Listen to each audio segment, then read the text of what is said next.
Oh yes, this one is super cool. It really seems that Samsung has taken way more feedback on board than we have ever anticipated. Look, the new download of Wear OS 3.5/One UI Watch 4.5 will give us some really interesting new changes. The One UI Watch beta version, naming conventions, is now live and it's around 800 megabytes in size. But hang on, one word of caution though, before you download this to your Galaxy Watch 4, make sure you back this one up before you do that. First thing you will notice, it is significantly faster. The whole operation, everything seems really smooth and it is just overall a better experience. So the settings menu is now identical to your Galaxy phone. It is basically way easier to navigate, especially when you're new to the Galaxy Watch 4 and you already have a Galaxy phone. It's basically like Samsung account connections, everything is just the same as on your phone.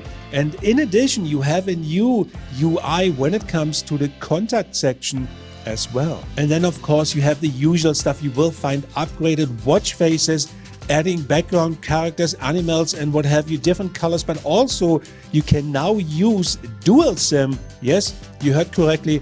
Not that we have not enough problems with the LTE version, but you can now use dual SIM for your Galaxy Watch 4. So if that is your thing, well, then there you go, voila. But the biggest and interesting part here is now Samsung is moving away from their very own software development. And let me give you this example here.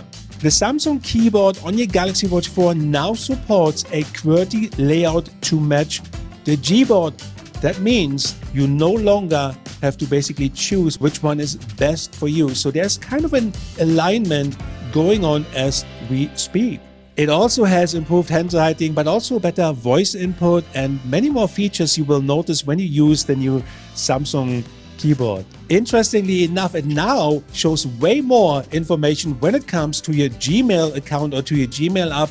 And look, many of us have been asking for this, have been waiting for this and kind of what's going on. But this beta version really shows us that Samsung is gradually taking on board what we are basically saying. When you now get a Gmail notification, it will show account name, group name, or even sender name in messaging apps. What I can tell you about this beta version is that Samsung has been listening to our concerns and is actively working on major improvements via the software development.